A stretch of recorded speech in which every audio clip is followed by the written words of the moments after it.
Hello बच्चों, कैसे हो? बच्चों, आज हम बात करेंगे डीजल इंजन पावर प्लांट के बारे में। इससे पहले हमने हाइड्रो इलेक्ट्रिक पावर प्लांट और थर्मो इलेक्ट्रिक पावर प्लांट पढ़ा है। डीजल इंजन पावर प्लांट काफ़ी बड़ा है, इसलिए हमने इसको 2 पार्ट में लिया है। तो पार्ट नंबर 1 में हम देखेंगे introduction, basic principle, site selection, IC engine types और उसका प्लांट लेआउट। तो सबसे पहले हम बात करते हैं इंट्रोडक्शन के बारे में कि डीजल इंजन पावर प्लांट क्या होता है। तो सबसे मेन इंपॉर्टेंट पार्ट होता है डीजल इंजन पावर प्लांट का इंजन। और इंजन काम करता है एज ए फ्यूल डीजल और जो कंप्रेस्ड एयर जो आती है उस पर काम करता है। और जो इंजन है, इंजन से जो कंप्रेस्ड एयर से जो हीट बनती है, उस हीट के थ्रू उसमें जो शाफ्ट रोटेट होती है, शाफ्ट के थ्रू वो कनेक्ट होता है अल्टरनेटर या जनरेटर से। और अल्टरनेटर का काम होता है जो मैकेनिकल एनर्जी है उस मैकेनिकल एनर्जी को इलेक्ट्रिकल एनर्जी में कन्वर्ट कर देना। तो ये इसके बेसिक है।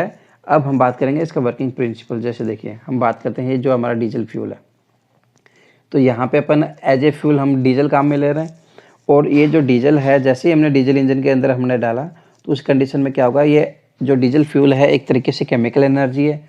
और केमिकल एनर्जी जैसे ही डीजल इंजन में जाएगी और जैसे ही कंप्रेस्ड एयर आएगी तो इन दोनों के कंप्रेशन से और जो ये सेल्फ इग्नाइट हो जाएगी तो वहाँ पे क्या है, हीट जनरेट होगी।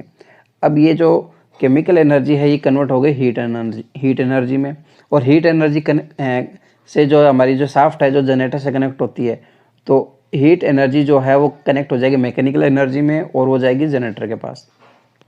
और जैसे ही जो जनरेटर है, जनरेटर का काम होता है मैकेनिकल एनर्जी को इलेक्ट्रिकल एनर्जी में कन्वर्ट कर देना। ये नॉर्मली इसका बेसिक प्रिंसिपल है।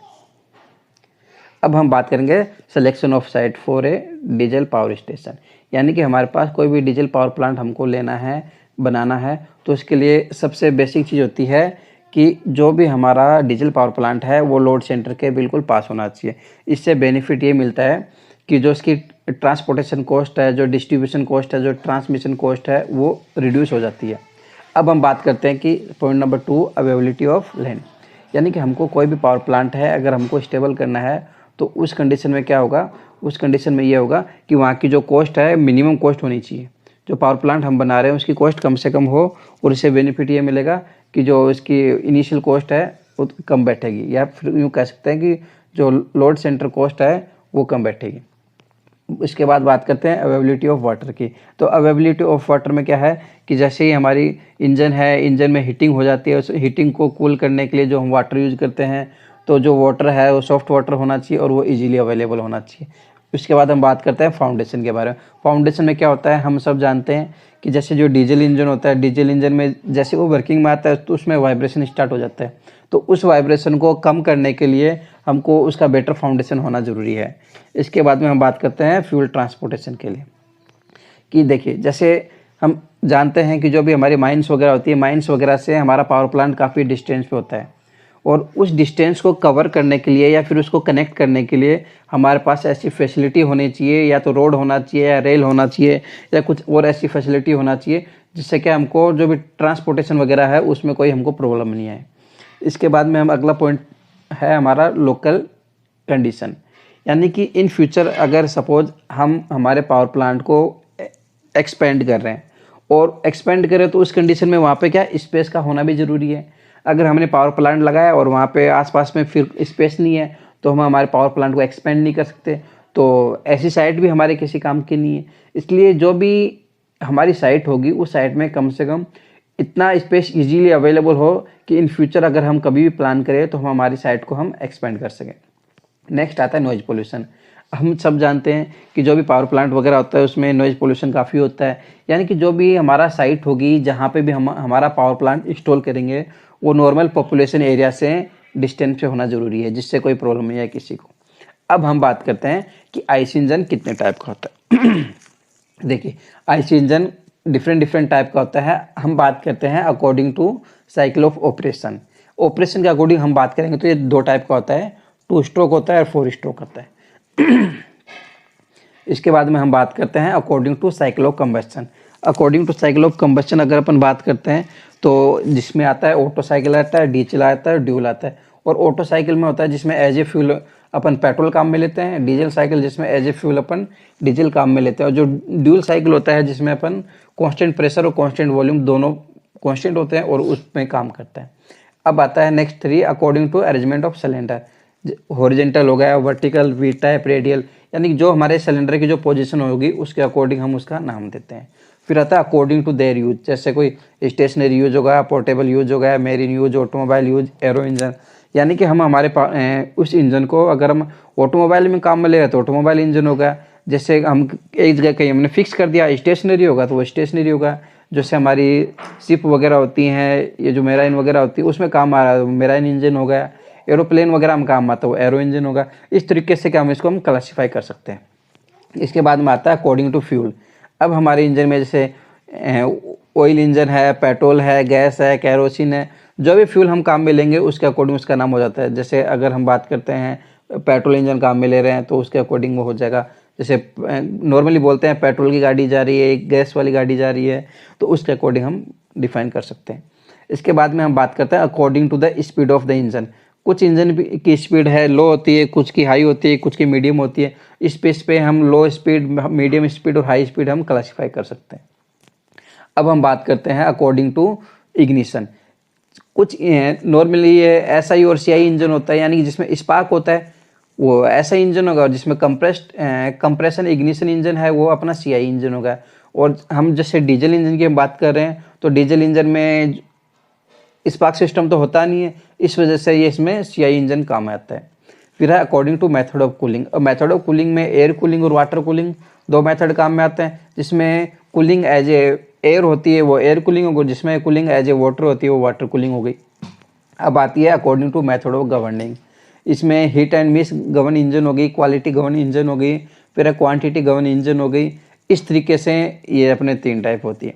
फिर आती है according to valve arrangement. Overhead valve है, एल वॉल है, यानी कि जिस तरीके से जो वॉल की जो पोजीशन होगी, जिस तरीके से वॉल लगाएंगे हम उसके अकॉर्डिंग हम वॉल के अरेंजमेंट के अकॉर्डिंग हम उसका नाम दे देते हैं। फिर आता है according to number of cylinder, जिसमें एक सिलेंडर होता है वो सिंगल सिलेंडर होगा, जिसमें 2 होते हैं वो 2 सिलेंडर, 2 से ज़्यादा होगा मल्टी सिलेंडर। इस बेस पे हम उसको क्लासीफाई कर सकते हैं। जैसे नॉर्मली ये इनके डायग्राम है कि इनलाइन सिलेंडर है, ये यू सिलेंडर है, ये वी टाइप है, ये एक्स टाइप है, यानी जैसी जैसी इनकी पोजीशन होगी उस अकॉर्डिंग हम इनका नाम रिप्रेजेंट कर देते हैं। अब जैसे ये डीजल पावर प्लांट। अब डीजल पावर प्लांट में क्या होता है कि हम एक लोकेशन बनाते हैं, उसका मैप बनाते हैं कि कौन सा पार्ट कहाँ होना चाहिए। अब जैसे देखिए इसका ये मेन इसका एंट्रेंस गेट है, और एंट्रेंस के वहाँ पे सबसे पहले ये हम हॉल की बात करते हैं। हॉल हो गया कि जो भी विजिटर्स वगैरह आएंगे वो यहाँ पे इजीली आते ही हॉल में बैठ सकते हैं। एक तरीके से रेस्ट रूम होगा, फिर office, switch board, washroom, storage and shop ये हो गई। फिर यहाँ पे एयर कंप्रेसर यूनिट हो गई, यूनिट 1 2 3, ये इसकी टोटल यूनिट्स हो गई। और अगर हम इन फ्यूचर और भी यूनिट अगर एक्सटेंड करना चाहें तो ये हमने स्पेस रख रखा है, तो यहाँ पे हम यूनिट को हम एक्सटेंड कर सकते हैं। उसके अलावा जैसे स्मोक वगैरह है उसके लिए एग्जॉस्ट साइलेंसर होगा। और इन सब की जो वर्किंग है, किस तरीके से क्या होता है, काम करता है पूरा डीजल इंजन पावर प्लांट, ये हम अभी देख। बच्चों देखो हम बात करते हैं फ्यूल सप्लाई सिस्टम के। तो ये हमारा फ्यूल टैंक है। फ्यूल टैंक से फ्यूल पंप के थ्रू फिल्टर होता हुआ और फ्यूल इंजेक्टर के थ्रू डीजल इंजन में चला जाता है। सेम ऐसे ही हमारा ये जो कंप्रेसर लगा हुआ है, एयर यहाँ से कंप्रेस होकर फिल्टर में जाएगी, फिल्टर से फिल्टर होकर डीजल इंजन में इंजेक्ट हो जाएगी। अब जैसे एयर और फ्यूल दोनों यहाँ पे आई, अब इनकी केमिकल रिएक्शन होगी, और जैसे ही इनका जो कंप्रेशन रेशियो हाई होगा तो ये सेल्फ इग्नाइट हो जाएगी, और जैसे ही सेल्फ इग्नाइट होगी तो यहाँ पे हीटिंग होगी। तो यानी कि एक तो इनके सेल्फ इग्निशन की वजह से यहाँ पे टेम्परेचर इंक्रीज हो रहा है, और दूसरी चीज़ डीजल इंजन के जो भी मूविंग एलिमेंट हैं या जो इसके रोटेटिंग पार्ट्स हैं, जैसे वो रोटेट होंगे तो उस कंडीशन में क्या है, उसमें भी फ्रिक्शन क्रिएट होगा, और उस फ्रिक्शन की वजह से और हीटिंग होगी। अब हमको उस हीटिंग को कैसे कंट्रोल करना है, उसके लिए हम बात करते हैं इस लुब्रिकेशन सिस्टम के लिए, कि उनके बीच में जो कम से कम फ्रिक्शन हो, उस वजह से हम लुब्रिकेशन यूज करते हैं। तो ये देखिए ये हमारा लुब्रिकेशन सिस्टम है। यहाँ से जो लुब्रिकेशन टैंक से होता हुआ पंप के थ्रू फिल्टर होता हुआ डीजल इंजन में जाएगा, और जैसे ही ये जो लुब्रिकेंट ऑयल है ये यहाँ जाएगा तो ये पूरा हॉट हो जाएगा। हॉट होता है फिर ऑयल कूलर के थ्रू कोल्ड होके वापिस से हमारे लुब्रिकेशन ऑयल टैंक में आ जाएगा। सेम सीक्वेंस ये इसकी चलती रहती है। इसके बाद में हम बात करते हैं नेक्स्ट कूलिंग टावर की। कूलिंग टावर भी सिंपल सा प्रोसेस है कि यहाँ पे जो वाटर होता है और यहाँ से वो जो कोल्ड वाटर है, जो कूलिंग वाटर है, पंप के थ्रू यहाँ से हम सप्लाई कर देंगे और जैसे ही इनके रिएक्शन से आएगा तो ये वाटर है और ये हमारा लुब्रिकेशन ऑयल है, तो यहाँ से लुब्रिकेशन ऑयल को ये ठंडा कर देगा और जो वाटर हॉट हो जाएगा वो वाटर हॉट होके यहाँ पे आ जाएगा और जैसे इसके कांटेक्ट में आएगा तो वापस से वो कंडेंस हो जाएगा। तो सेम ये प्रोसेस हमारा चलता रहता है। अब हम बात करते हैं कि जिस तरीके से इनकी जो केमिकल रिएक्शन हुई थी, उस केमिकल रिएक्शन में हीट जनरेशन हुआ था, तो उस हीट से जो ये हमारी शाफ्ट लगी हुई है, शाफ्ट रोटेट होगी, यानी कि जो केमिकल एनर्जी थी ये केमिकल एनर्जी हीट एनर्जी में कन्वर्ट हो गई और जो हीट एनर्जी वो मैकेनिकल एनर्जी में कन्वर्ट हो गई। और ये जो शाफ्ट है ये हमारे जनरेटर से कनेक्ट है, तो इस शाफ्ट से जो मैकेनिकल एनर्जी जो हम जनरेटर को दे रहे हैं वो मैकेनिकल एनर्जी कन्वर्ट हो जाएगी इलेक्ट्रिकल एनर्जी में। इस तरीके से केमिकल एनर्जी कन्वर्ट हुई हीट एनर्जी में, हीट एनर्जी मैकेनिकल एनर्जी में और मैकेनिकल एनर्जी कन्वर्ट हो गई इलेक्ट्रिकल एनर्जी में। इसके बाद में हम बात करते हैं कि जैसे ही ये हीट वगैरह जनरेट हुई उसके बाद में जो स्मोक बचती है वो स्मोक हमारे साइलेंसर के थ्रू एग्जॉस्ट से होती हुई और ये बाहर चली जाती है। तो इस तरीके से ये हमारा सिंपल सा कंसेप्ट होता है इसका। इसके बाद में हम बात करते हैं कि देखिए engine, air intake system, exhaust system जिसका अभी हमने डिस्कशन किया था, fuel supply system, cooling system, lubrication system, engine starting system, governing system, ये सारे सिस्टम हैं जो अभी हमने इसके लेआउट से हमने देखे। बच्चों ये था हमारा डीजल पावर प्लांट का पार्ट नंबर 1। अब हम जल्दी ही पार्ट नंबर 2 लेके आएंगे, तो बच्चों आप जुड़े रहिए और इस चैनल पे वीडियो देख के अगर आपको कुछ अच्छा लगता है तो लाइक करें, शेयर करें और कमेंट करें, और अगर कुछ डाउट होता है तो आप कमेंट बॉक्स में कमेंट कर सकते हैं।